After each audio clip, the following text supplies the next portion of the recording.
Duggars in a modern made-for-reality TV scandal. Don't downplay this, especially after what you guys have done in the name of Christianity and God to other people. This is a spiritual issue. This is a character issue. Jimbo told police Josh had been disciplined. The family presented itself as the perfect all-American Christian family. 19 kids and counting, the Duggars. Audio warning at 17:55. What does that mean?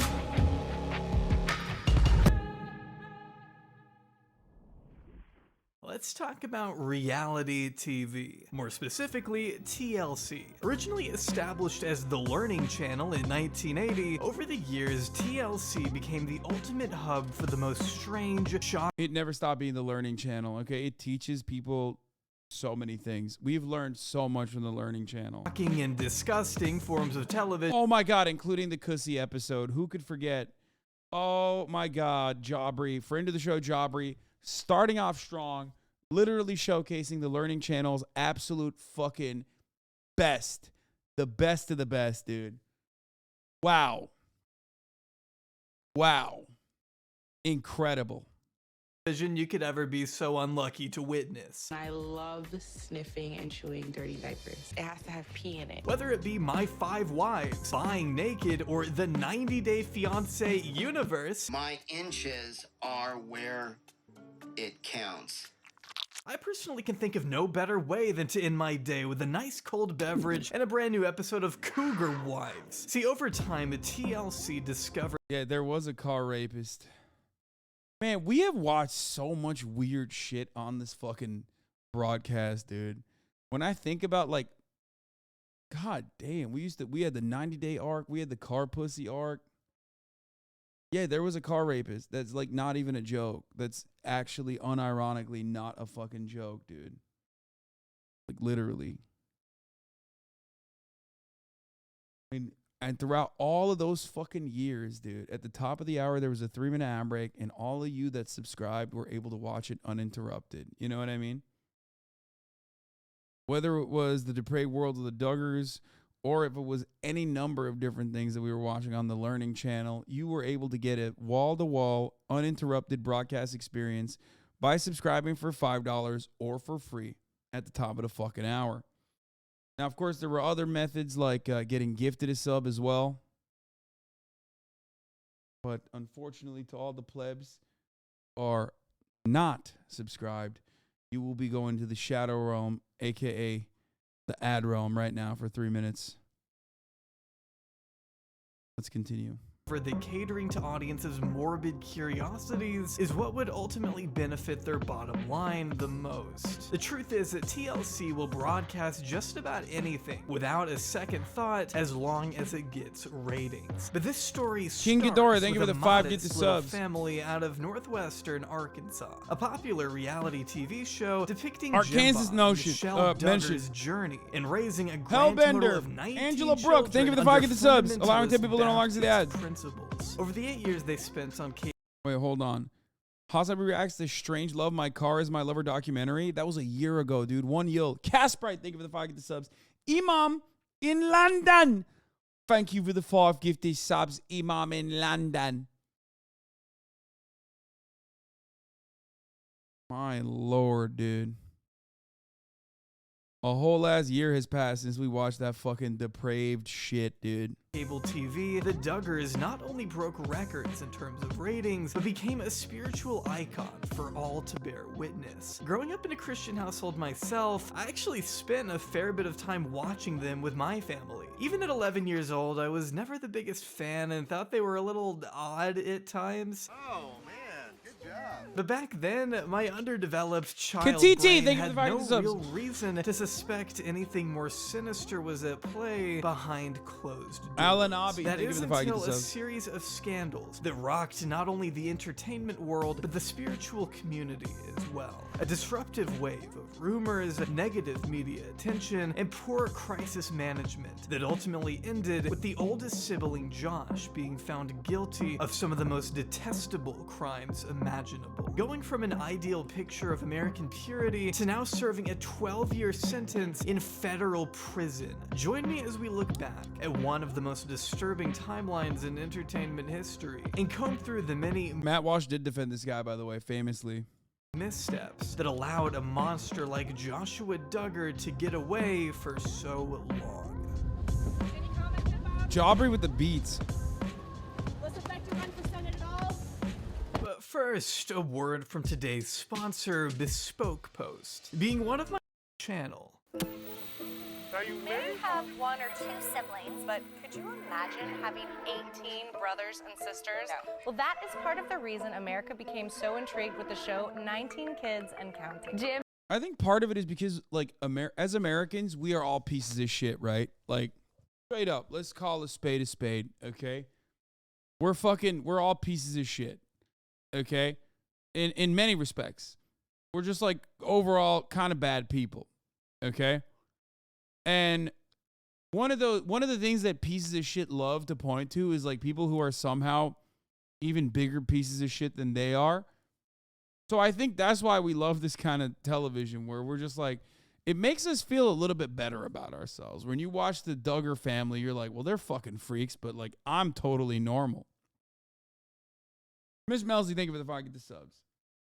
And I think that's pretty much it. That's where that fascination also comes from. Tom Hecker, thank you for the 5 get the subs as well. Jim Bob and Michelle Duggar, yes, the original Duggars, are here to talk about their ever-growing family and some big news that just came out for the family. James Robert Jim Bob Duggar was born on July 18, 1965 in Springdale, Arkansas. Raised by Jimmy and Mary Duggar with one older sibling, the Duggar family didn't start with much. Jimmy being described by his own family as a weak spiritual leader of the home, with Jim Bob attributing much of the family's early circumstances to his father's poor handling of finance. Damn, they fucking own him, dude. A private Christian school and becoming a regular at Sunday service, Jim Bob grew to possess strong religious values from a young age and was a heavy participant in church activities. Going door to door, visiting potential church members, a friend of Jim Bob suggested he pay a visit to a young girl by the name of Michelle Ruark, a cheerleader who had recently been converted to the faith. Coming from a more secular background than Jim Bob, Michelle was born on September 13th, 1966, and was given way more personal freedoms than any of her 19 children would have. Michelle's early life was much different from the one she'd live as an adult. She wore pants and tells a story of mowing her lawn in a bikini as sort of an example of how secular she was, I guess. She even has a That's fucked up.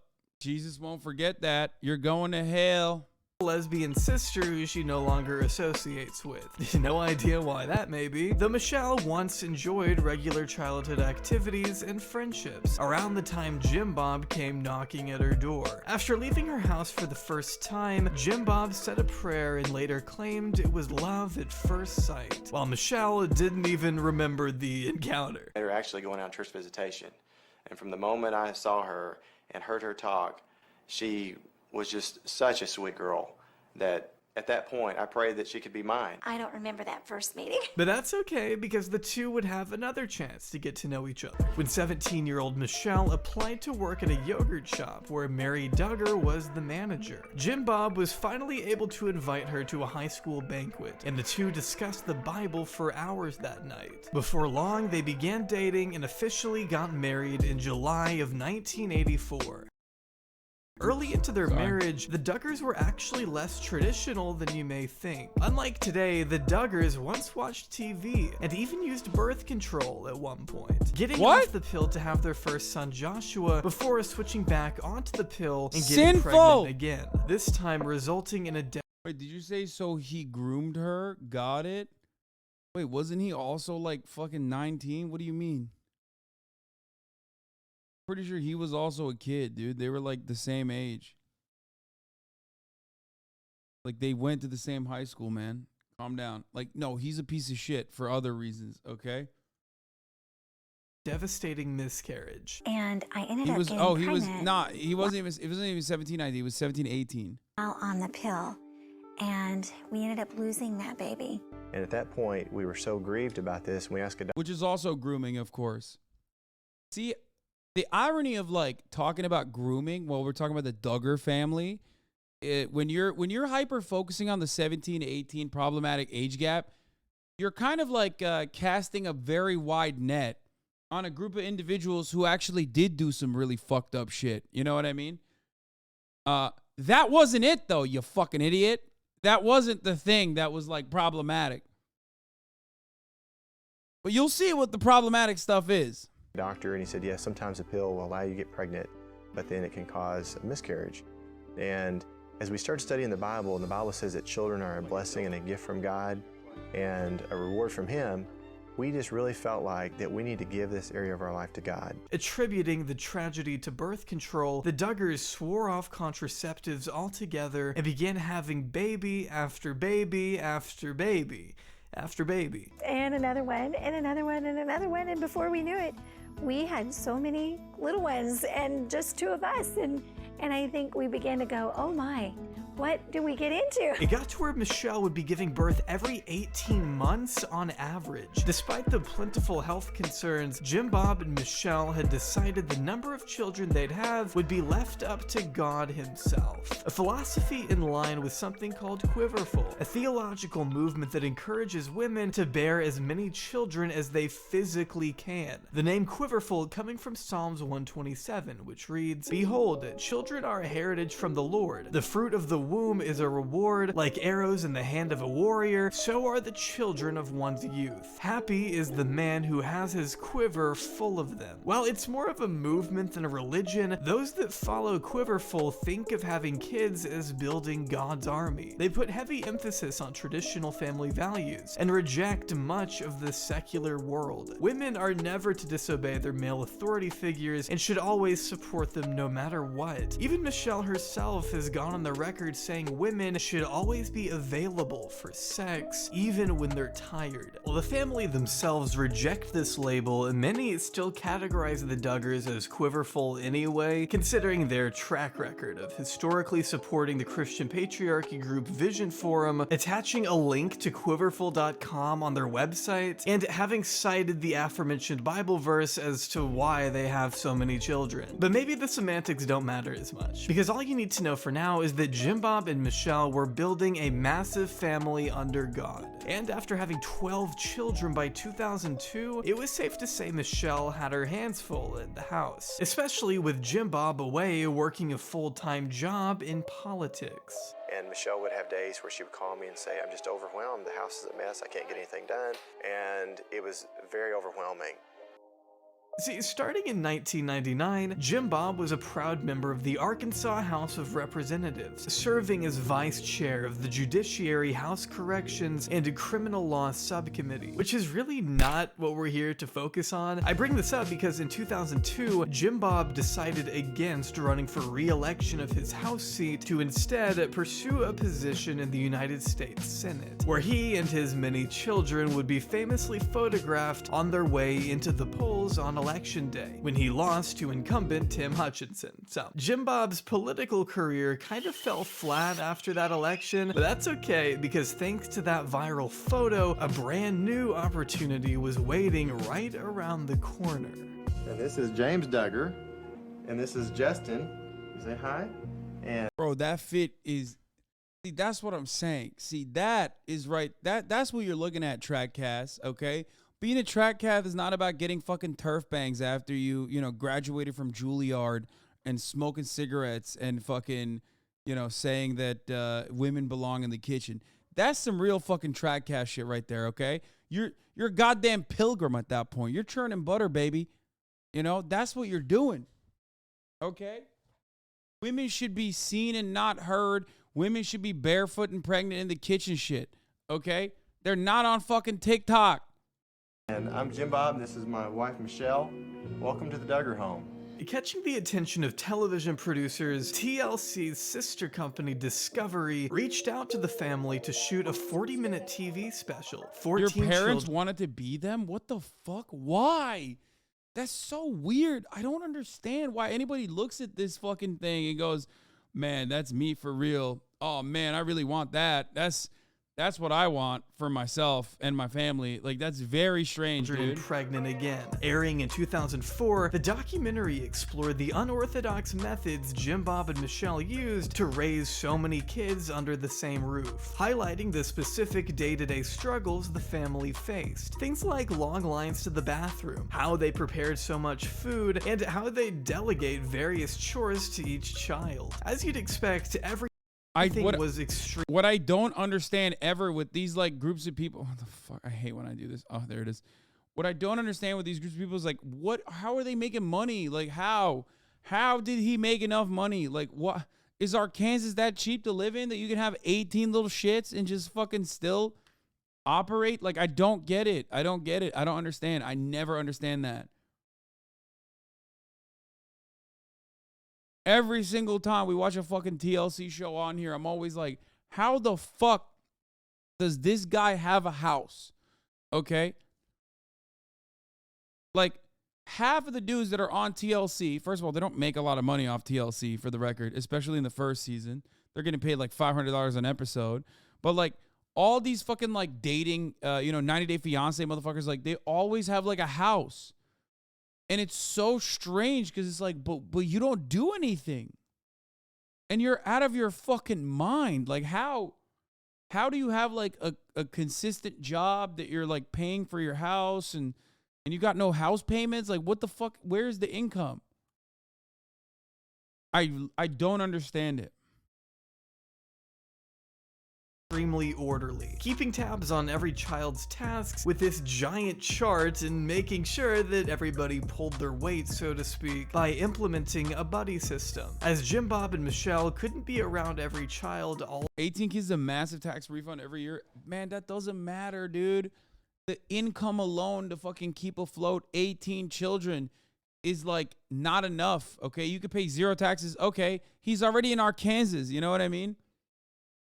Like, you guys are crazy. You're making it seem like it's super cheap, like medical bills and food and all this shit. Like, I don't get it. I genuinely don't understand how you can feed 18 fucking mouths. All the time, the older siblings were assigned a younger buddy to look after. The system was that immediately after a baby was weaned off breastfeeding, they were handed off to an older sibling who tended to all of their basic dietary, educational, and even hygiene needs, making sure they got dressed and fed. As the family grew, the older Duggar girls took up most of these responsibilities, while the Duggar boys became occupied with work outside child labor. Something. Eventually, the family got so big that the oldest daughters, Jill, Jana, Ginger, and Jessa, yes, they all have J names, I'm surprised I'm not in the family too, were given an entire group of young siblings to look after, placed into teams that were based on a rotation. Babies being assigned their group sometimes before they were even born, like in the case of their 19th baby, Josie. Being born prematurely, she was passed along to Jana once her medical issues had mostly stabilized, which meant Jana happened to be watching over her during one of her apparent seizures. With their parents out of town, Jana and her grandmother were left frantically trying to get through to paramedics, all while the camera crew stood by and filmed everything. This could have well been Josie's last moments on Earth, and TLC chose to get up close shots of Jana panicking, unsure of how to appropriately navigate a life or death situation. A traumatizing moment only amplified by the presence of a camera crew. Luckily, Josie was finally able to get help, but needless to say, bro, TLC is crazy, dude. It's like, you know, the fucking age-old like journalism ethics question of like, if you see a child that is in a line of sight of like a shot, do you take a photo or do you like step in to like stop it from happening? TLC's like, no, we're always taking the shot. Actually, as a matter of fact, we're putting a fucking bullseye on the kid. Make sure that they like actually kill the kid, you know? It's wild, dude. Ruthlessness.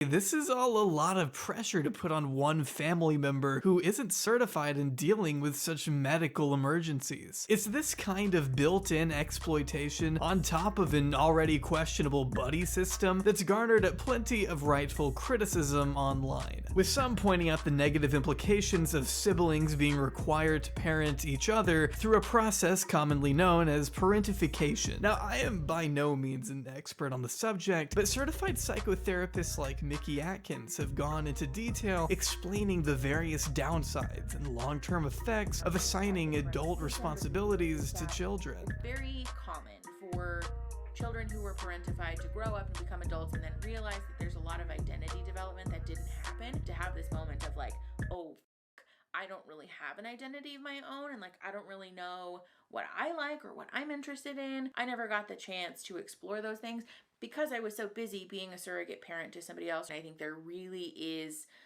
again, increased odds for these kids to end up with a disadvantage in terms of developing their own identity and having the opportunity to really explore, like, who am I as an individual? As far as education, I'm not gonna lie, it's a major predicament and it's really fucked up, but god damn does it make good content. I'm such a piece of shit. I'm sorry. Fuck, I totally understand why motherfuckers watch this shit though. It's just like, I don't know.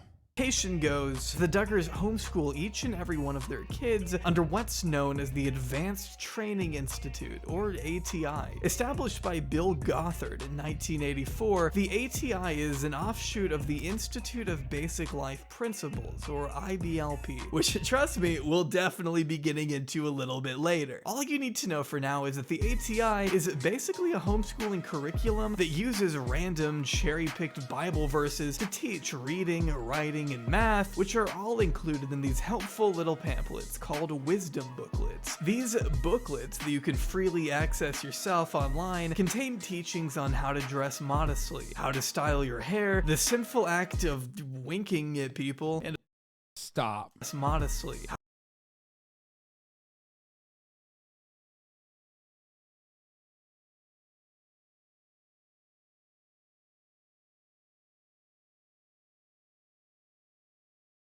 At least they were like, hey, if you want to get that turf bang shit, get that out of here. You know what I mean? That's a little weird. What's that about? That's just racist, I think. They're like, no natural hair. Nope. None of that shit.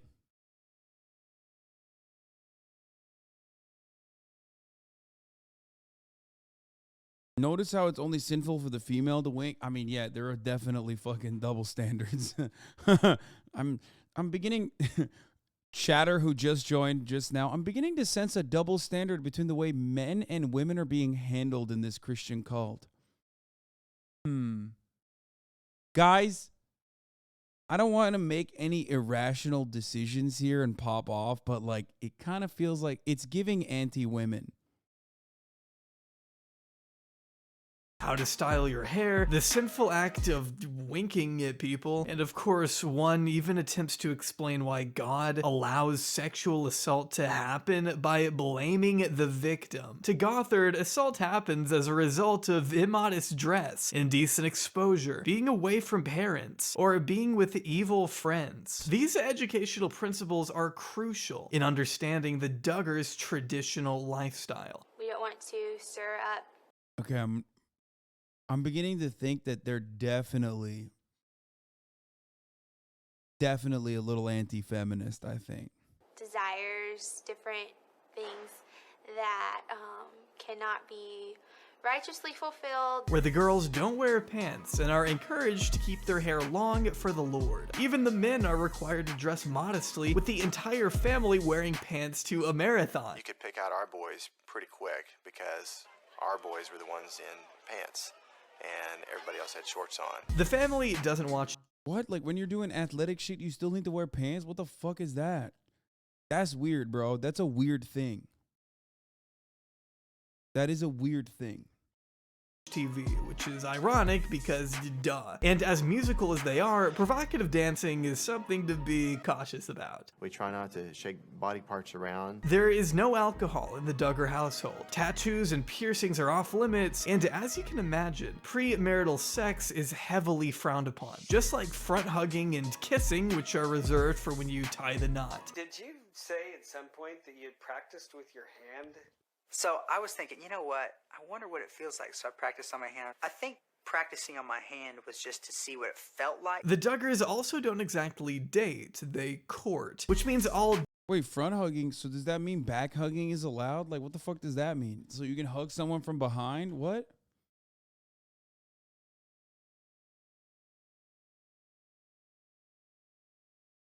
Side hugs on— oh, I didn't even think of that. I forgot that there is a separate type of hugging that you can do from the side. I was just immediately thinking like you just hug someone from behind is very weird. Dates are accompanied by a chaperone, sometimes being a much younger sibling. The boyfriend must always get permission from the girl's father before making things official, which isn't totally out of the ordinary for some families. But what is a little more unusual is Jim Bob sending 50-page questionnaires to his daughter's potential boyfriends. It's on the 45-page application. Page 27, section B. You think he's joking? Bro, you can't be that horny, dog. Get the fuck out of here. There's other women in Arkansas, man. That's crazy. You're telling me you filled out a 50-page questionnaire to be with these women? What the fuck? Get out, dude. Homie had to do the fucking ACT, dude.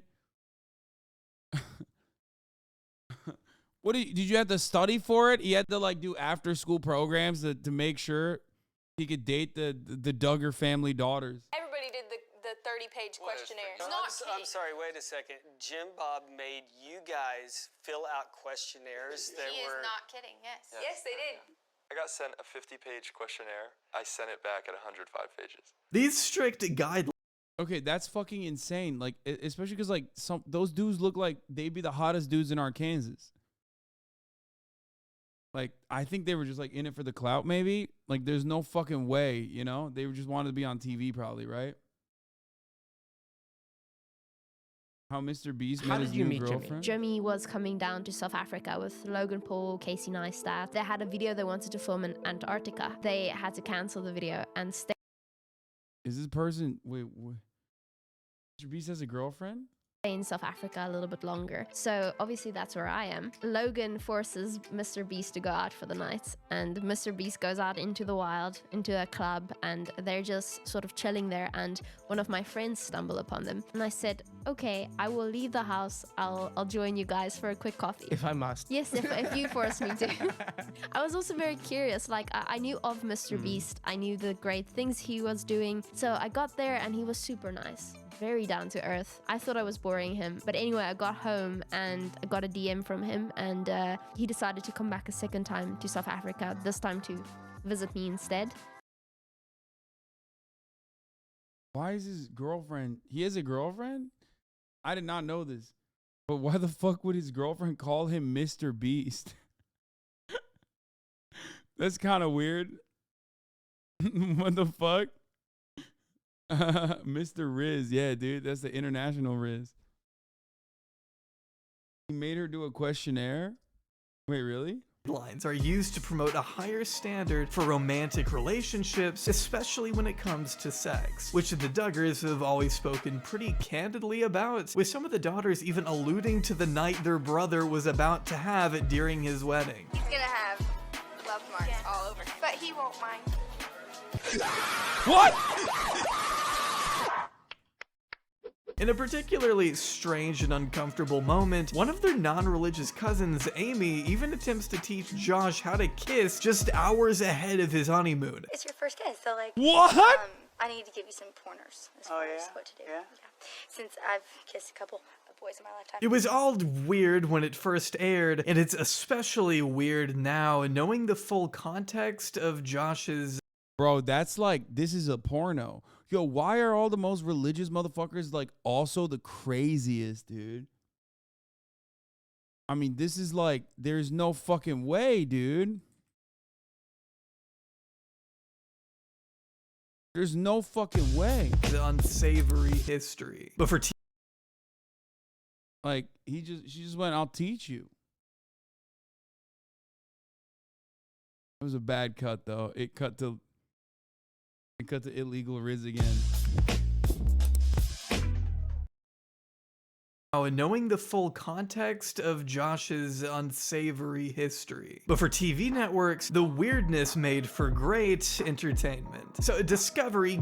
Some people are on speakers, asshole. Bro, that's the beauty of that fucking sound. If anyone in your near vicinity knows immediately off of just the jingle alone what you're looking at, you're in the club already. What are they going to do? Call you out for it? Like, okay, well, they're a fucking pervert. Like, the fuck do you mean?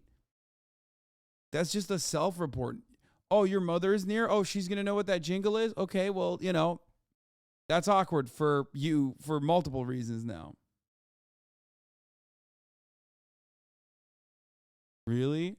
Unilad. Mr. Beast says he put his girlfriend through the test when he first met her. What the fuck? Like a Mr. Beast test? What kind of test? Dude, this website sucks. I can't even fucking scroll down. Gave the Duggars three more we'll look at that later. Specials throughout 2006. Before long, they had become quite the media darlings, winning over the hearts of religious and secular audiences with their lovable, wholesome image. To the point where they were even invited on the Oprah Winfrey Show for an interview late that year. An invitation that was swiftly rescinded once Oprah received an anonymous tip from a woman alluding to a darker side of the Duggar family iceberg. 3 times he told Jim Bob Duggar what he'd done. His dad brought him in, and he was also there with the church elder. And it didn't just happen once. That's according to a police report obtained by In Touch magazine. According to a 2006 police report published by In Touch magazine 9 years later, Oprah Winfrey canceled an appearance with the Duggar family after a 61-year-old woman reached out to Harpo Studios, warning producers of the eldest son Joshua and his then rumored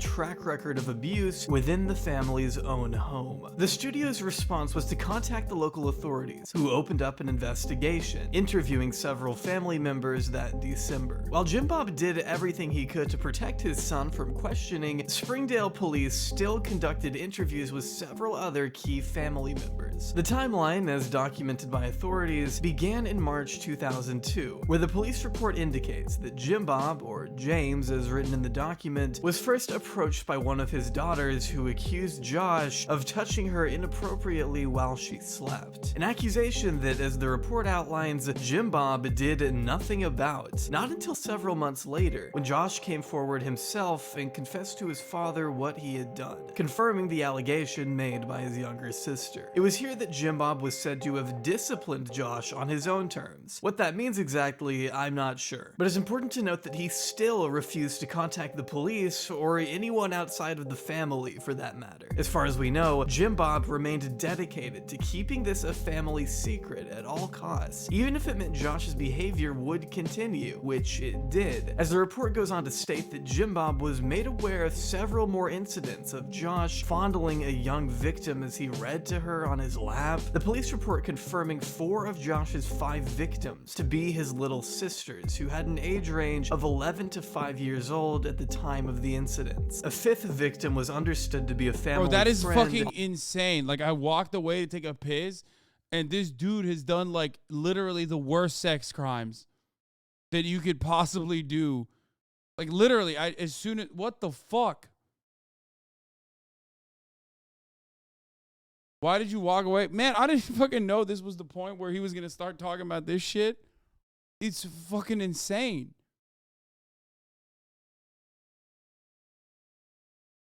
Like, there's no solution to this guy. I mean, there's nothing. There's nothing you can do about this guy.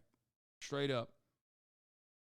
Better link 1 minute. He explains about his test. Okay, we'll talk about this later. Also underage at the time and younger than Joshua, who was around. Yeah, Mike Huckabee defended him. So did Matt Walsh. 14 when this all took place. By March 2003, Jim Bob finally decided to take action by going to the church. And after conferring with the elders, it was determined Josh needed some kind of treatment program. It was only then that Josh was sent to a Christian-based facility, which included what the report described as hard physical work and counseling, although Michelle would later admit to police that Josh had not seen an actual counselor. As opposed to of seeking genuine punishment or rehabilitation for their son, Jim Bob and Michelle decided to send Josh away with, quote, a family friend who was in the home remodeling business. Which, when I think of a counseling program, my mind doesn't typically jump to things like carpentry. See, the Duggars have long been tied to a religious organization known as the Institute in Basic Life Principles, commonly abbreviated as the IBLP. With a history of isolating its members from the outside world, threats of severe punishment, and authoritarian control, the IBLP has been labeled a cult by other Christian denominations and even former members, being spearheaded by Minister Bill Gothard, who served for many decades until being forced to step down in 2014 after he was accused of sexually assaulting and harassing at least 34 women and working to cover up the systemic abuse of children within the organization. While the IBLP promotes—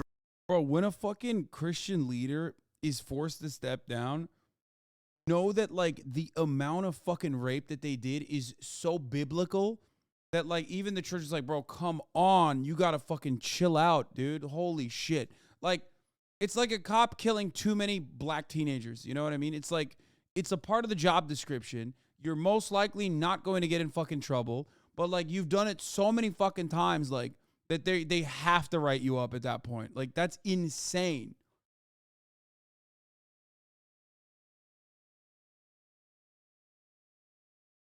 rigid familial roles, a patriarchal system, and shielding children from anything unholy, many have criticized the organization for not accurately teaching things like sex education in its mandatory homeschooling curriculum, ATI. One former student, John— HasanAbi, this is not all Christians. If this was my church, you would report to the police immediately. Man, I've never said this is how all Christians are, man. What the fuck are you talking about? I'm not a fucking r/atheist. I talk about this shit all the time. I talk about how religious people are not a fucking monolith. Okay, calm down. Cornish alleging, I remember that Gothard was basically telling us that sexual abuse wasn't all that terrible because it only affected one's body and not the more important parts of our being, soul and spirit. This warped message has left some teens and children without an understanding of what sexual assault is, perpetuating a climate of vulnerability that the leading figures have been known to take advantage of. And as Cornish continued, for the thousands of families in the ATI program, Gothard would be the first place they would turn, which is exactly what Jim Bob did. Bill Gothard himself even recalling speaking with Jim Bob and Michelle personally after the incidents took place. He says he was the one who suggested Josh be sent to a godly mentor. So when Josh arrived at the Little Rock Salvation Facility, a now defunct IBLP training center, he was reportedly made to help renovate an old VA hospital the IBLP had recently acquired. In addition to carrying out laboring tasks, he was also assigned one-on-one faith-based counseling to cleanse him of any sex-related impulses. I mean, this dude is literally like, holy fuck. The dude he went to for therapy and counseling is like gonna teach him what? Like, he's gonna teach him how to level up, I guess. He's like, listen now, I'm gonna make sure you kick your game up to a new notch. You know, you're not doing it right. In relation to what exactly Josh was taught there, Gothard stated the endocrine system consists He's just gonna of about learn 16 how to or do it better, 17 or I so guess. What the glands fuck? throughout our body, and they are affected by our sexual drive. Lust can have a positive or a negative effect on the body depending on what it's for. God designed us to have an attraction to the opposite sex for marriage, but whoremongers will be damaged by their own system. Like the ATI, the lessons here prioritized the Bible while discouraging science, the arts, or philosophy, according to former student Micah Murray, who was raised by IBLP teachings from 1st to 12th grade. Gothard painted a world that was out to destroy families and then humbly volunteered to show us the way to safety, he claimed. Before becoming disillusioned by the cult-like tendencies Gothard espoused, Murray was fairly involved at the Indianapolis Training Center, describing having to wear suit jackets at dinner every night, not being allowed to talk to girls, and having to get a request form signed in order to go out and get fast food. Calling the IBLP a disaster for family units, Murray recalled depression, marriages falling apart, and sexual molestation occurring throughout the organization. While Murray wasn't too surprised when the Duggar incident came to light, Gothard maintains the backlash demonstrates an attack on Christianity, and the critics are merely out to discredit and destroy the religion as a whole. But how did any of this even land in Oprah's inbox to begin with? believe me, there's a lot of stuff that was confessed that night that hasn't even been out in public anywhere. In addition to confiding in church elders, Jim Bob and Michelle also shared Josh's confession with some close family friends, Jim and Bobby Holt, two names that I'm sure won't make this story any more confusing. The Holts knew the Duggars through church and had a daughter, Kaylee, around the same age as Josh, who were said to have been courting at one point, their parents even expecting them to get married one day. All of that changed, though, when the Holts learned of Josh's activity. Stop. Unrelated to the fucking matter in hand, but what? Hold on. Married one day. All of that. What the fuck is that, bro? What the absolute fuck was going on here, my man? What the fuck were you doing? What the fuck? What is that? What the hell is that? It's like, it's not even bangs. Like, what? What?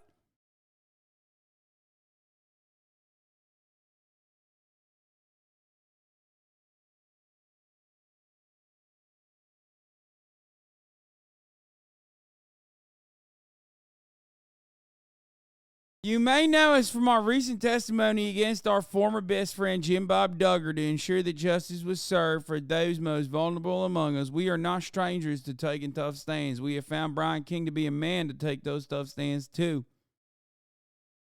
He is someone who will fight for our freedoms no matter what the cost to him. Brian King is on our side.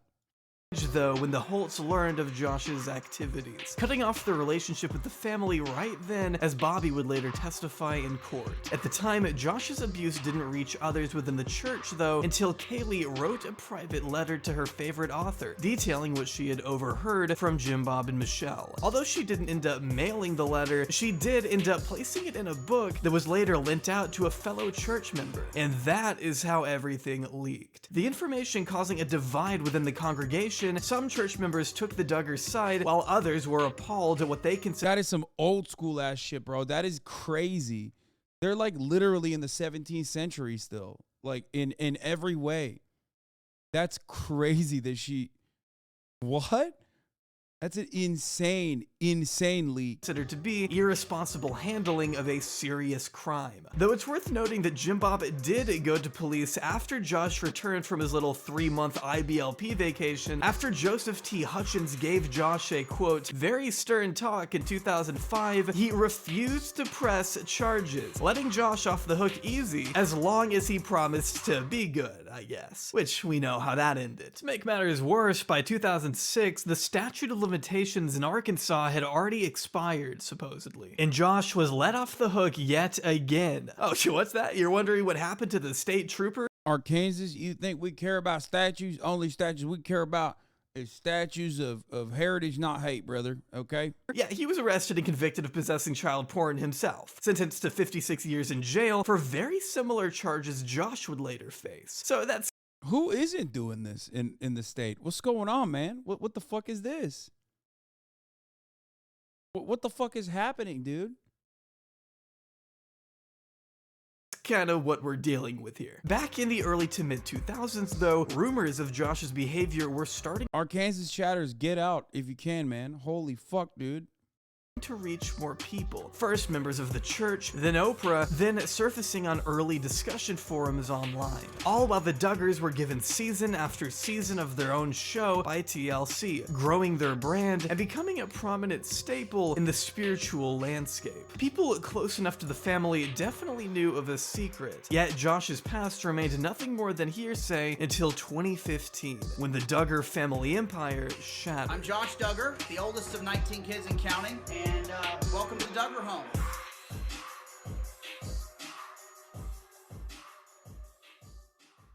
Through an FOIA request in 2015, In Touch magazine managed to obtain the redacted 2006 police report that confirmed the rumors that had been floating around for years, prompting everyone in Josh's proximity to swiftly enter damage control mode, including the network, TLC pulling its top-rated show from the airwaves, which eventually led to a permanent cancellation by summer 2015. Oh no! Oh. What a bummer, dude. What a bummer. That's crazy. Oh no. Like, what the fuck were you, like, TLC was riding for them, which is insane. 15. The Duggars released a statement that day which read, "With God's grace and help, Josh, our daughters, and our entire family overcame a terrible situation, found healing and a way forward. We are so pleased with the wonderful adults they have all become." It's important to stop here and note that the family's statements addressing what happened were all predicated on the assumption that Joshua was now a changed man, someone who sought forgiveness from God and moved on to become a better person. In a statement of his own, bro, how the fuck did this guy get a second chance? I don't understand. Like, I'm all for rehabilitation, but there is no point in his life. There is no point in his life that this man give any indication that he, like, even felt bad for his crimes. He was never punished. Ah, trigger warning, Ted Cruz. He was also, as a conservative, celebrity all over the fucking conservative network, which is why Matt Walsh fucking defended him, by the way. Ah! Burn it with fire! when he wrote, "My parents took several steps to help me address the situation. We spoke with the authorities where I confessed my wrongdoing, and my parents arranged for me and those affected by my actions to receive counseling. At the time, he claimed to have been forgiven by Christ and those he had wronged, emphasizing how thankful he was for God's grace, mercy, and redemption." His wife, Anna, went on to add that Josh's counseling changed his life, and that he continued to do as he was taught, justifying her decision to marry Josh despite knowing of his past on account of him being someone who had gone down a wrong path and had humbled himself before God and those whom he had offended. Someone who had received the help needed to change the direction of his life with the power of high. The oldest kid in the Duggar family was like literally a fucking psycho rapist, okay? Like he was just like raping his sisters, like including like 5-year-old. Okay? Including his 5-year-old sisters. And then instead of like dealing with that through therapy, counseling, all this other shit, or even like the legal system, every person that was involved in the matter basically covered it up, or they sent him over to the fucking church where he got like the best rapist training to do better rapes. Like literally, they sent him to a fucking cult or a sect where the lead guy was also imprisoned, or you know, he was also a rapist.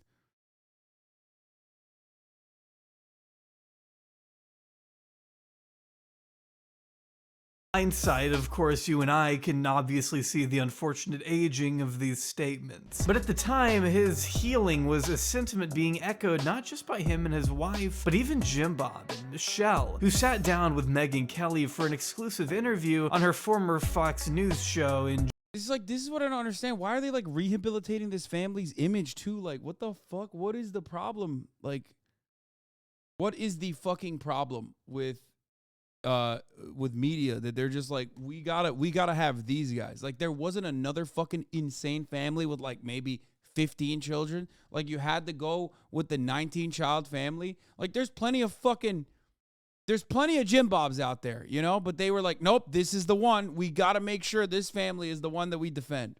June 2015. In a response so bad, it was described as a shocking and horrifying spectacle. Did you ever worry that the treatment didn't work, especially with so many young children in the house? Sharing nervous glances throughout the 40-minute ordeal, Jim Bob and Michelle attempts to. He also looks so scary. I don't know what it is. He has a very scary look about him. Like, maybe it's the lack of eyebrows or something. Maybe it's like the tiny eyes, but it's just like, I can't even look at him straight. Like, he's got some demon in him, dude. Reassure audience members that these incidents were in the past and that everything was handled in the most responsible way possible. But this line of defense could only go so far, with Megyn Kelly asking even the most surface level questions. What would make you launch a reality TV show about your family, given this past? All this had been taken care of 5 years before. We had nothing to hide. We had taken care of all that years before. We had no fear because everything was taken care of, and that was a suit. That was actually a sealed juvenile record. We'd all resolved it. It had been forgiven. We moved on with life. It doesn't take long to see that most of their support and empathy lies with their son, rather than their daughters who had been abused. In fact, the entire interview reeks of Josh sympathy. But he was still a kid. He was still a juvenile. He wasn't an adult. There was a couple more times that he came and told us what he had done. This was not rape or anything like that. This was like touching somebody over their clothes. There were a couple incidents where he touched them under their clothes, but it was like a few seconds. Jim Bob had somehow managed to downplay Josh's... I mean, the people he's talking about, the victims he's talking about are also his daughters. But I guess he's got like 19, so he doesn't give a shit. You know what I mean? Like, that's weird, man. You're talking about, like, the victims are also in your family, right? I mean...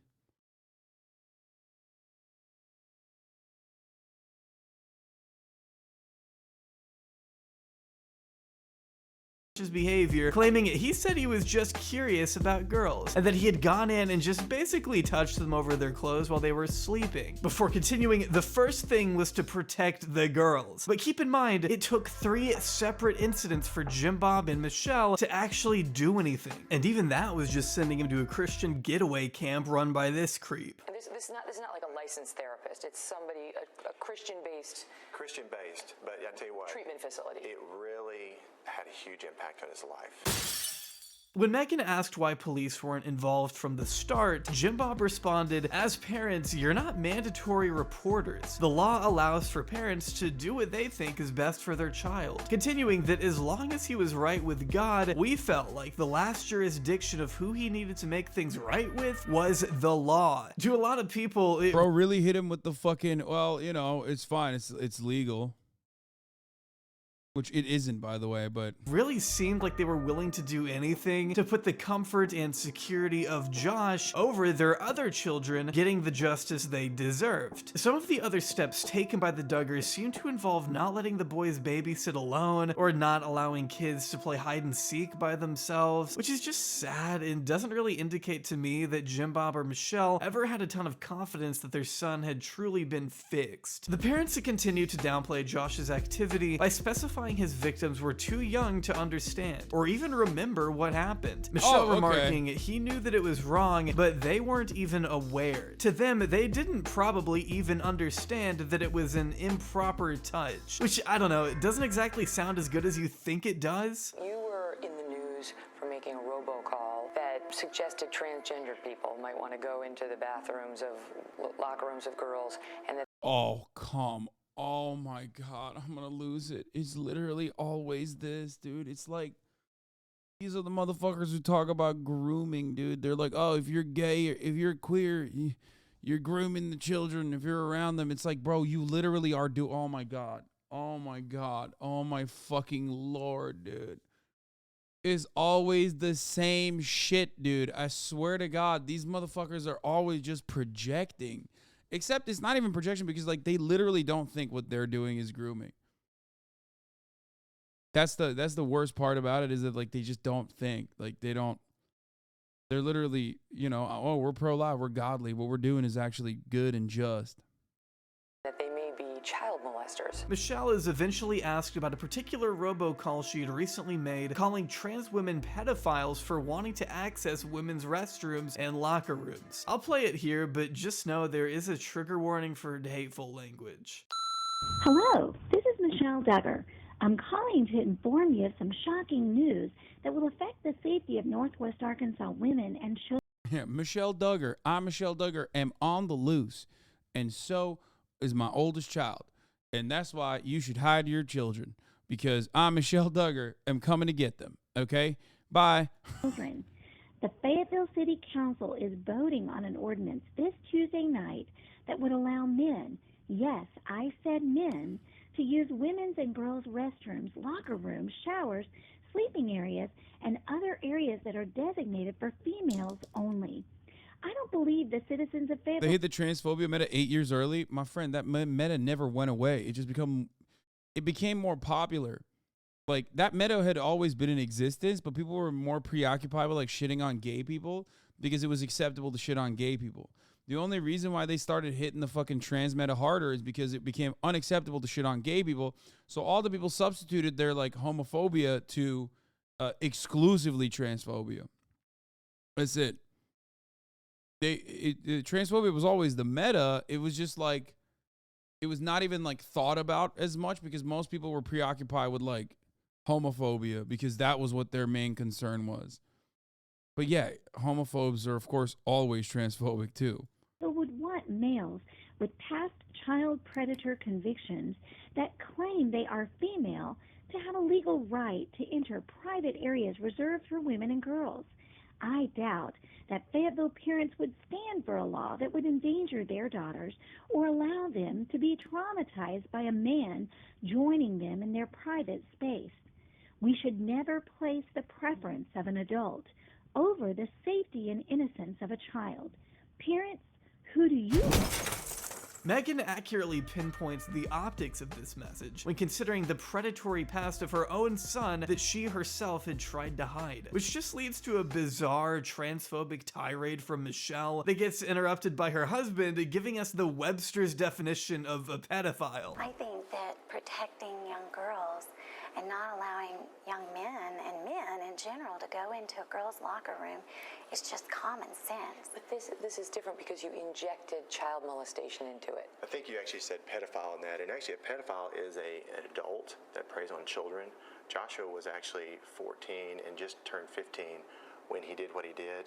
And I think the legal definition is 16 and up for being an adult preying on a child. Oh, never mind. Safe. He's safe. He's safe. Forget the fact that one of his victims had an age in the single digits, I guess. Let's argue about the semantics of the word pedophile instead. That'll get people on our side and sure won't weird anybody out. Within minutes, Michelle and Jim Bob emphasize there being an agenda against their family, an attack they believe to be motivated by religious and political reasons. Though I'd say these so-called attacks are generally due to the fact that for over 10 years, Jim Bob, Michelle, and even Josh had— I love libertarian debate lords, dude. They just can't stop. And well, actually, have repeatedly posited themselves as the perfect religious family. When you place yourself on that kind of moral pedestal, people develop expectations. And when the facade starts to crack, people begin to doubt everything. How much of it was a lie? Jim Bob and Michelle know there isn't much they can do to change this, so they instead take the defensive, doing all they can to paint themselves as victims of a smear campaign driven by a secular liberal media, looking to misinterpret their values for the sake of personal gain.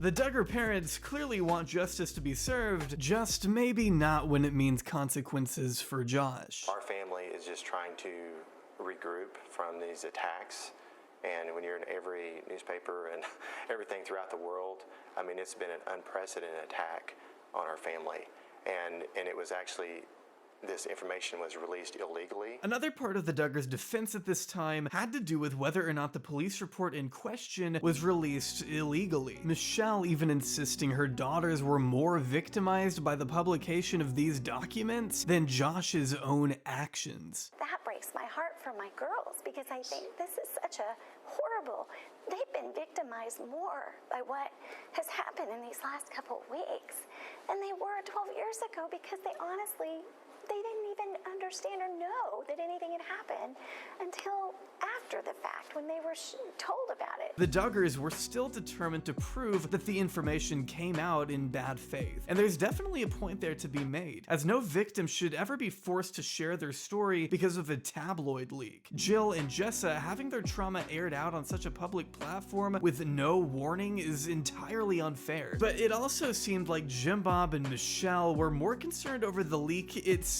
happening than the actual information within the leak. The couple teasing legal action just in the interview with Megan. Any chance of you suing her or the city for this disclosure?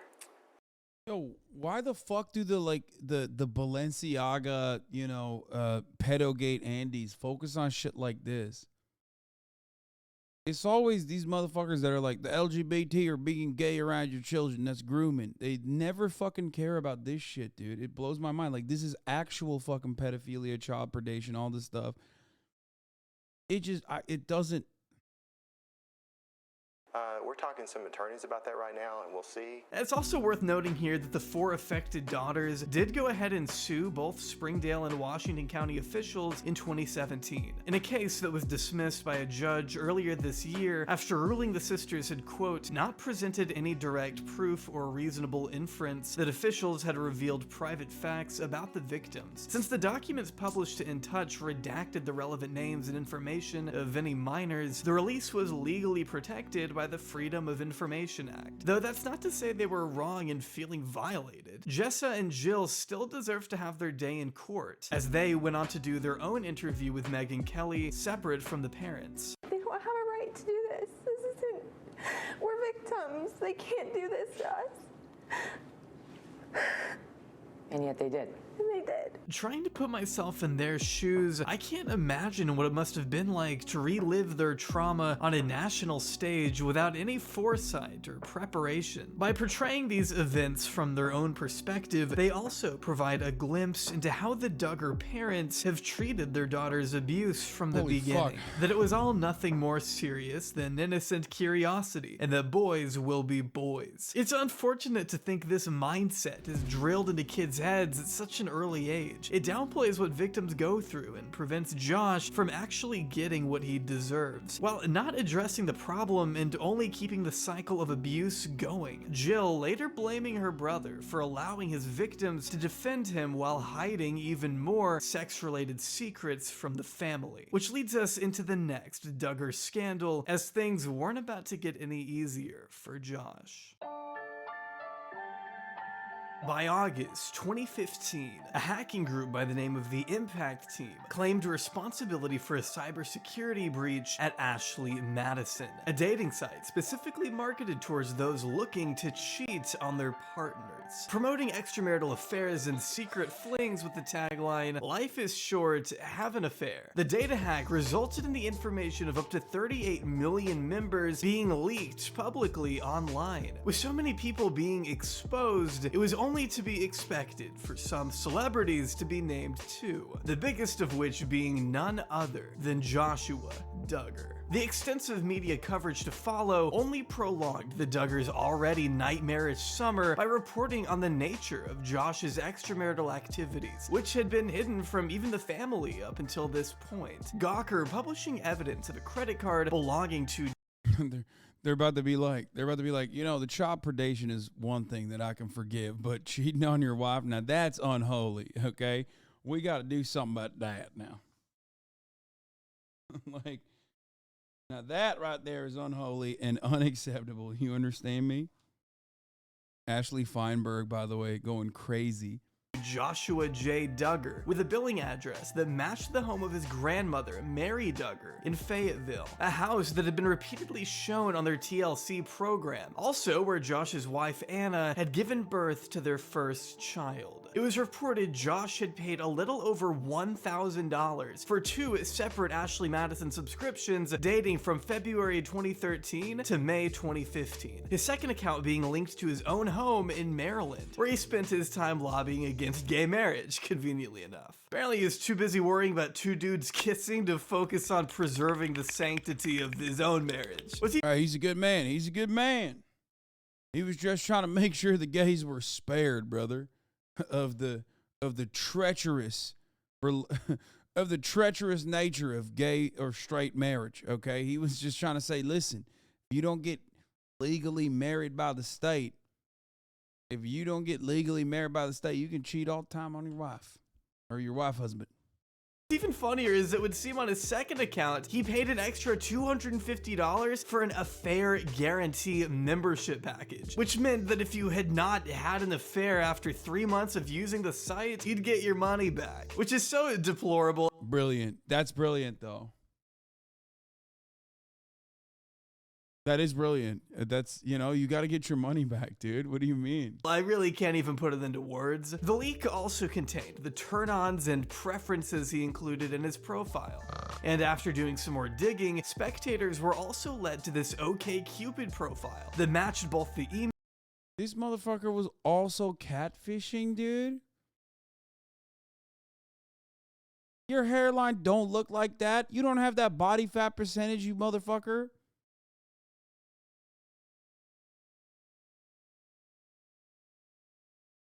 He did everything. He did every no-no, okay?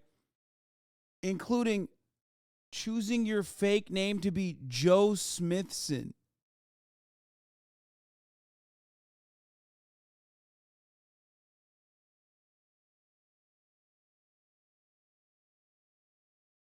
Email and username associated with Josh's Ashley Madison account. But if you'll notice, the name and profile pic here is obviously not Josh Duggar. What it looked like he had done was simply Google the words random guy and use the first pic that popped up to flirt with girls on— Oh, never mind. It wasn't even him. I thought maybe there was a point where he was actually like kind of brolic. Both OkCupid and Facebook. And looking at these profiles now, they definitely contain all the hallmarks of a catfish account. This bio is so generic and impersonal, it could have only been written by someone like Josh Duggar. A man so discreet, his Ashley Madison username seemingly consisted of Josh the Man and Ready for This Dick. 30-year-old man, by the way. Matthew McCarthy, the man who is actually in this photo, was understandably shocked to see his image being thrown into the controversy, claiming he had already lost one DJ gig because the club thought he was involved in this scandal. He even pursued legal action against Josh that was later tossed out when Josh's defense argued—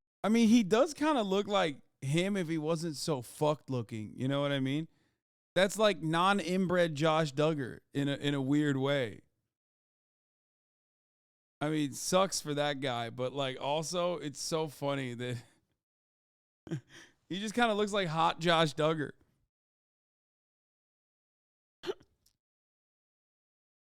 He looked up random guy and he was like, this guy kind of looks like me. argued he couldn't be sued in the state of California. It's still very funny that despite being one of the most supposedly online people in the family, Josh really didn't think any of this through, which hasn't changed much in recent years, but I digress. While Josh's response didn't acknowledge the catfishing claims, he did go on to confirm the validity of the Ashley Madison account, calling himself the biggest hypocrite ever in a now deleted statement posted to the family's website. Josh's brief words here also outline another side of himself the public was previously unaware of, his porn addiction, admitting he had been unfaithful to his wife and writing about the hurt and reproach he brought to his family through his actions, not just as a teenager, but also now that he had Bro, he's leaking extra shit. That's crazy. broken their trust. He asks for forgiveness from those reading and requests we pray for his wife and family, right before another woman came forward with her own allegations against Josh. Adult star Danica Dillon filing a suit that year accusing Josh of sexually assaulting her, causing physical and mental torment. Dillon alleged Josh had, quote, tried to kill her during one of their sexual encounters, saying he forced her into various positions, threw her around the room, choked and spat on her, before ultimately paying her $1,500. As the story goes, he apologized to her the second time they met, telling her he was such a big fan of her scenes. Josh has since denied these claims though, and Danica eventually dropped the $500,000 charges in 2016, though has maintained her story and has also continued commenting on his recent criminal activity. After 3 separate sex scandals, some unsavory political endorsements, and a repugnant appearance on Fox News, the Duggars' reputation had never been in a worse place. So in December 2015, in what I feel was an act of sympathy, TLC launched a new Duggar show called Oh, dude, come on, dude. I mean, oh, they did that. They fucking were like, oh, well, we can still milk the ones that, you know, weren't involved. That's crazy, bro. The content never stops. TLC, baby. Content never stops. Content is king, okay? Unless it's the top of the hour where, you know, there's a 3-minute ad break. Now, of course, content doesn't stop for those who are subscribed, right? For $5 or for free, you keep that shit rolling, baby. 100%, 100p. For $5 or for free, you can keep the content rolling as well with wall-to-wall coverage. Or you can get gifted a sub if you're not lucky. Here's the 3-minute ad break now. counting on, Godfrey. which was meant to Thank you for the center 5 on the subs. lives of the oldest Duggar girls. After all, the Duggars still Rimmers, had thank you for 18 the 5 other kids subs. to exploit with or without Josh, not to mention a slew of grandchildren, since many of their older kids had gone off and started their own families at a pretty young age. With enough time, people even started to come back around on Jim Bob and Michelle a little bit, overlooking the past and thinking of Josh to be False a one-time offense Kakaroto. that occurred over a decade five, get prior. Some people seriously thought Josh had been cured by the religious counseling he received and would be unlikely to offend again. Unfortunately, those people were very, very wrong. Matt Walsh. In November 2019, the Department of Homeland Security executed a full-on search warrant of a used car dealership owned and operated by Josh Duggar, in what authorities called an ongoing federal investigation. Of course he had a used car dealership, bro. Oh my god, of course. A then spokesperson for the Duggars apparently told the media that the raid had nothing to do with any family member being the target of any investigation of any kind, and that we shouldn't be so quick to buy into all the fake news circulating online. Their words, not mine. Still, the incident immediately hit the headlines, along with rumors this was all connected to a lawsuit regarding real estate fraud. The true details, though, it didn't emerge until April 29th, 2021, when Josh was taken into custody. It was then revealed that Josh's work computer had been linked to downloads of child pornography on several occasions in mid-2019. First flagged by a detective in Little Rock, authorities quickly traced the files to an IP address matching the car dealership, which agents explained to Josh during the raid. Despite having many questions for the police, Josh seemed to know exactly why they were there. With Homeland Security Special Agent... It's wild to just fucking... Why are you covering this gross nonsense? Bro, this is... Maybe you were late to the game, but like this is a very famous conservative family. You know, it's like pretty relevant, I think. Also, work computer, that's crazy. Like, what the fuck, my man? At the car dealership, dude? What about the sanctity of the car dealership? The used car dealership? That's crazy. Agent Jared Faulkner later testifying that before any officials alluded to a child pornography investigation, Josh spontaneously chimed in, "What is this about? Has someone been downloading child pornography?" I know Josh's slimeball attorney was happy about that little comment. It didn't take long for investigators to search his HP desktop computer in his office and find that it was riddled with illicit material. As director of the Department of Justice's High Technology Investigative Unit, James Fautrell testified in court. Providing relevant evidence from his forensic investigation, Fautrell outlined a dire picture of If only he watched the Quarter Pounder video, you know, about how to hide your CP on your fucking computer, he would not have gotten caught this way, you know? Quarter Pounder is out there fucking helping dudes like the Duggars out, you know? That's a callback to an earlier video that we watched, a Quarter Pounder. But talked about how you should hide the CP in your computer back when he was, I guess, a technician. Of Josh's illegal activity. For starters, it was confirmed that a program to install a Linux operating system was downloaded to Josh's computer just days before the illicit material was flagged. According to legal documents, Fautrell discovered that the computer's user had partitioned the hard... Okay, that's where I draw the line, dude. Linux? No. Nah. This motherfucker learned how to operate Linux just so he could look at CP? That's crazy. That's dedication. That's insane, okay? Jesus fucking Christ, dude.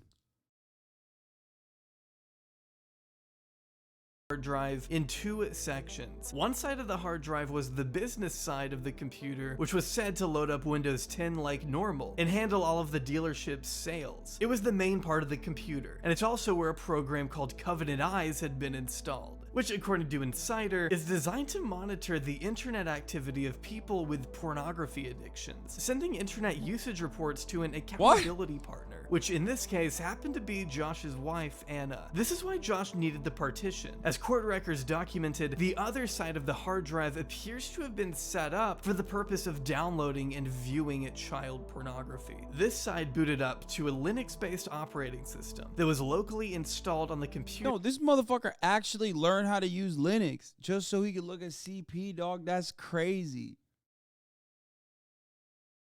Said when there's a will, there's a way. God damn. On May 13th, 2019, at approximately 1:52 p.m., Mr. Fautrell's forensic imaging of the computer revealed that child pornography was first downloaded on May 14th, 2019, with the help of the Tor browser, whose hidden servers allow users to access the dark web, where things like drugs, guns, murder for hire, and child pornography can be obtained. It was proven in court that the HP computer in question had bookmarked 2 of these sites that contained lists of Tor's criminal anonymous websites. At that point in the trial, the prosecution was able to place Josh Duggar at the dealership at the exact time the material was being downloaded, thanks to the fact that he literally texted his wife at the exact same time these files were accessed, saying he was gonna be home late because he still had a lot of work to do. Via Insider, Fautrell said Duggar's phone sent a message on May 15th saying, "I'm on the car lot now." Just minutes after that text, Duggar's desktop computer downloaded a number of child sexual abuse files from the peer-to-peer file sharing network uTorrent.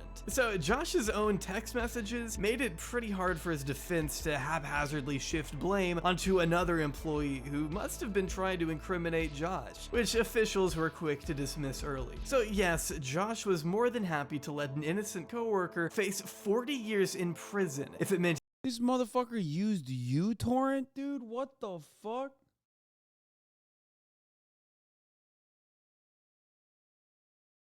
Texting that you're busy at work while looking at porn, the oldest trick in the book. Bro, yeah, thank God he didn't have access to the dark Rizzler, dude. The dark arts. Sorry. I gotta break this up a little bit with like a little bit of humor. Holy fuck, this is some heavy shit. If you want to cheat, what was it? If you want to cheat, you have to go and you know, pick up a hobby like photography. That's why he fucked up. Ay, ay, ay.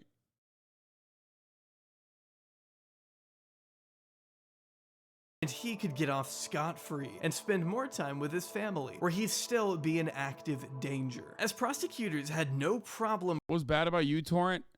Well, first of all, I don't understand why he had a Tor browser, but then he also downloaded child porn off uTorrent. Didn't even know that you could get child pornography off uTorrent. Holy fuck.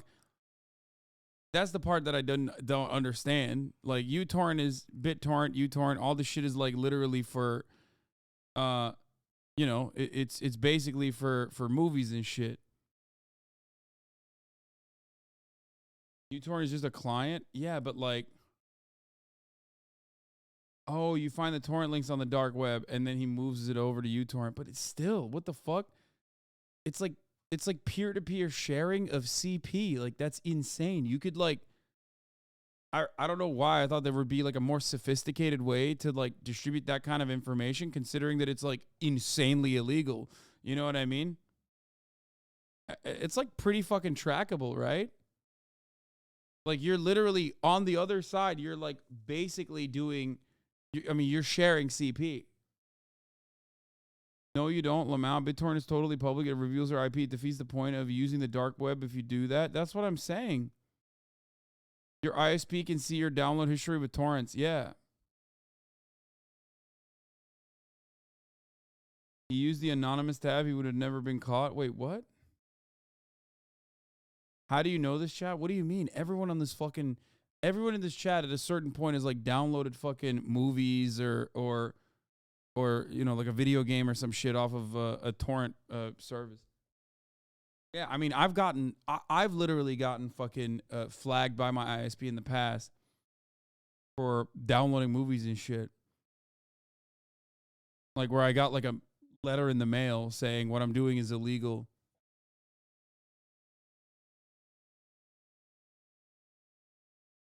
Yes, ISP actually physically was able to cancel my download once, sent me a warning about piracy. Yeah, it's so whack.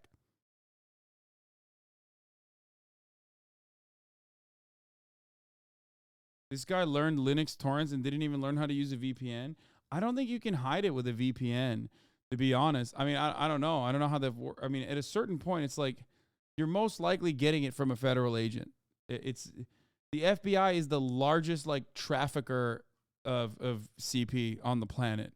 They own the database for the most part. And it's specifically for this purpose. So they can catch you and then turn you and use you as an asset, or catch you, turn you, and then throw you in jail. If it's a file and it's modified, it most likely won't matter how you get it.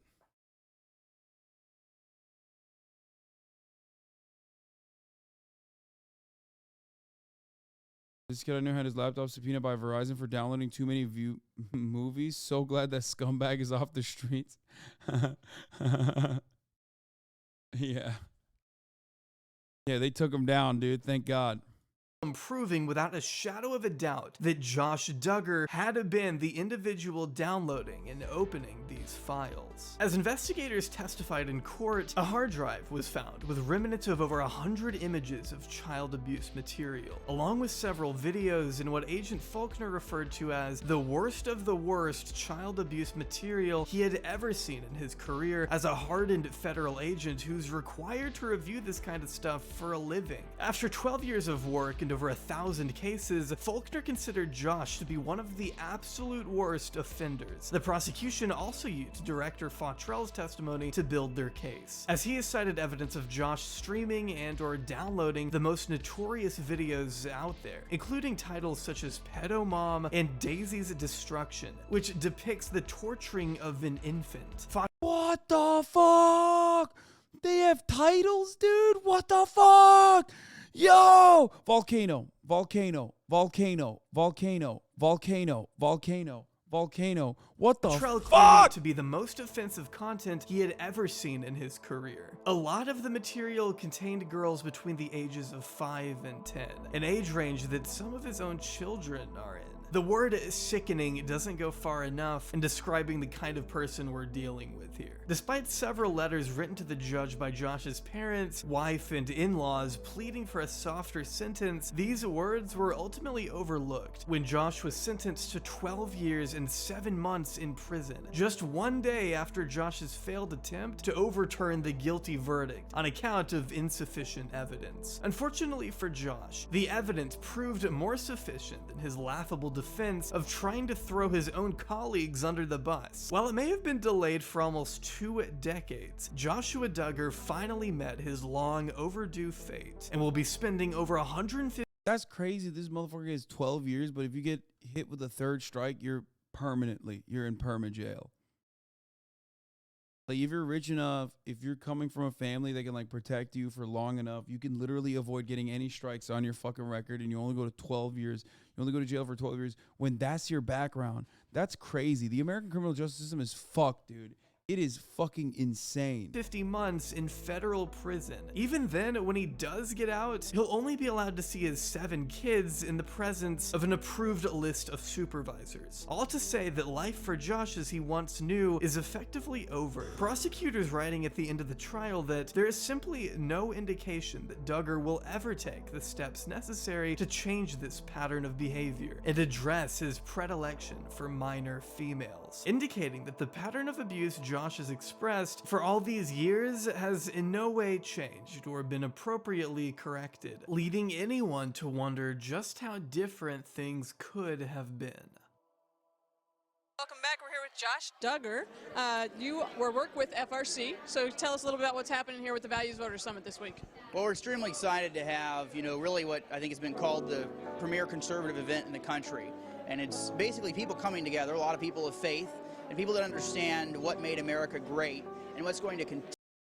I heard back from Joseph, who we watched yesterday. It was quite something to wake up to. Thanks for recommending the video to him. I'm immensely grateful for your support. It really does mean a lot to me. I remember watching Hasan stream a few times back in the dark days of the first lockdown. It feels quite bizarre that he watched something I created. Fuck yeah, what a nice guy. Continue to make America really the best country in the entire world. And the laboratory for that is in our own homes, in our own communities, and really in our own hearts. Bro, he sounds like every fucking grimy piece of shit conservative fuck. I swear to God. He sounds like every fucking awful conservative monster, dude. Did Jabri actually ever mention Matt Walsh's defense for Duggars molestation, sister molestation?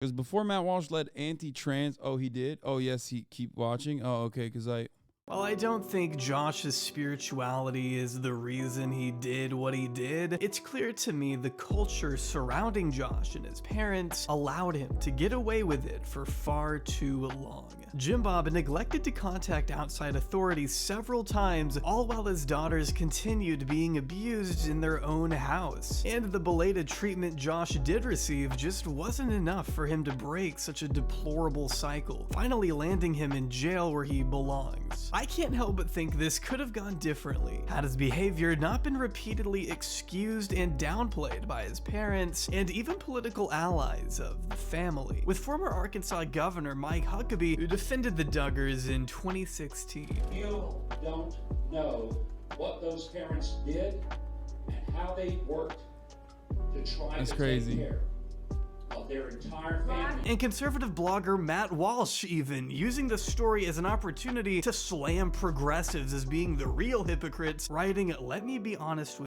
you." Yep, that's Matt Walsh, baby. He did give a fucking Matt Walsh mention. Remember, transphobic ass Matt Walsh literally said progressives are the real fucking hypocrites here.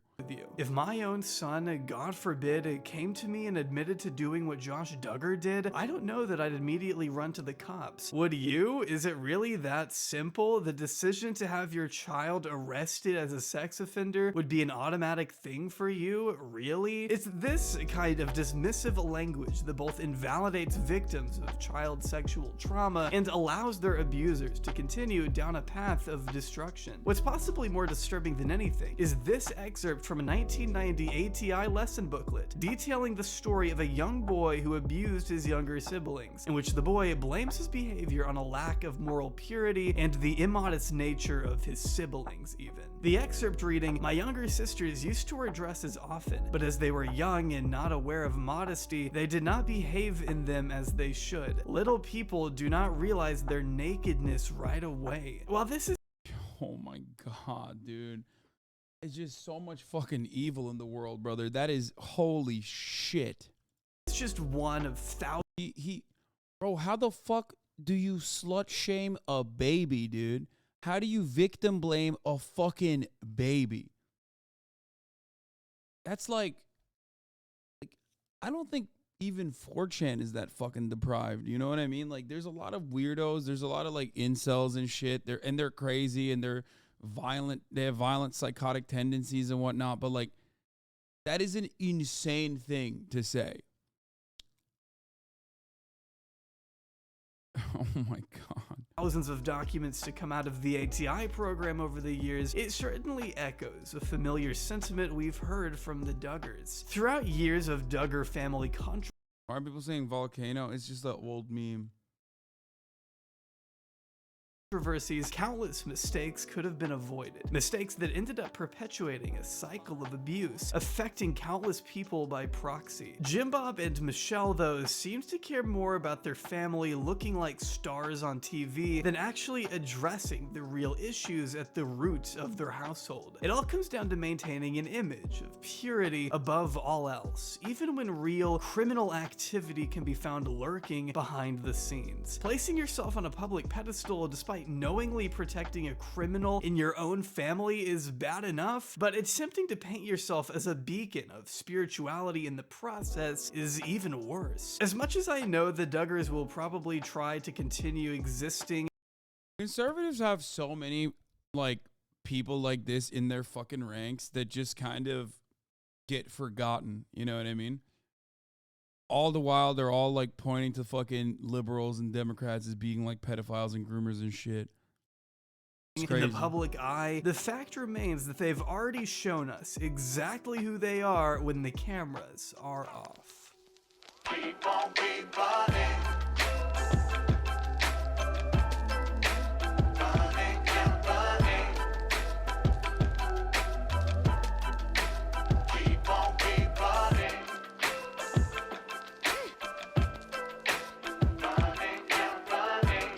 God damn, dude, he did it again. Jaubrey. That was hard to watch.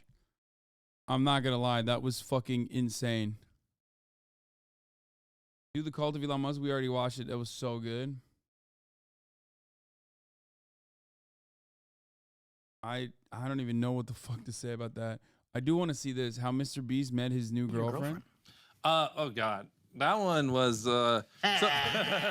No, the Mile High is. I was going to Antarctica. Mile High. Whoa. Hey, yo. Oh, you don't want a mile? Do you know what the Mile High Club is? No. Yeah. That's when you fornicate on an airplane. Mile High Club. Gotcha. Wait, the Mile High is the This is good. This is a good palate cleanser.